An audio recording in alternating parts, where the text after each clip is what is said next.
ఏపీలో లోకయుక్తగా జస్టిస్ మల్లికార్జున నియామకమయ్యారు. లోక్ భవన్లో ప్రమాణ స్వీకారం చేశారు.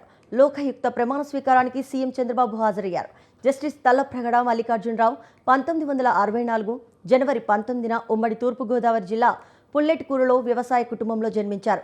శ్రీరామచంద్రమూర్తి రమణ దంపతులకు ద్వితీయ పుత్రుడు. మల్లికార్జునరావు సొంత గ్రామం అయినవిల్లి మండలం నేదునూరు.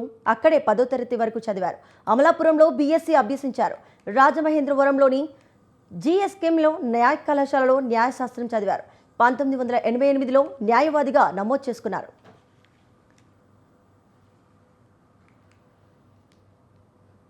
అనంతరం న్యాయాధికారిగా ఎంపికైన ఆయన ప్రస్తుత బాపట్ల జిల్లా పర్చూరులో 1994లో అదనపు డిస్ట్రిక్ట్ మున్సిపల్గా బాధ్యతలు చేపట్టారు. ధర్మవరం, అనకాపల్లి, విశాఖపట్నం తదితర ప్రాంతాల్లో న్యాయాధికారిగా సేవలు అందించారు.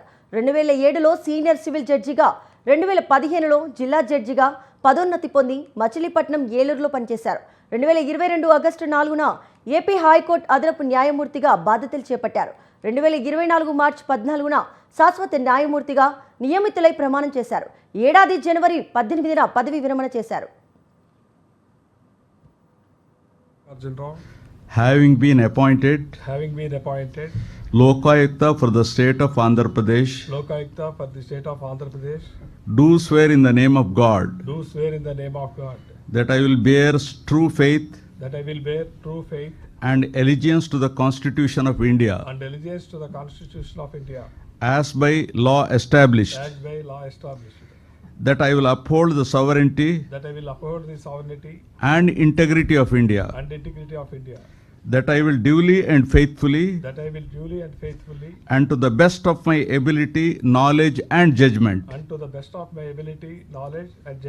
perform the duties of my office without fear or favor, affection or ill will, and that I will uphold the Constitution and the laws. Having been appointed Lokayukta for the state of Andhra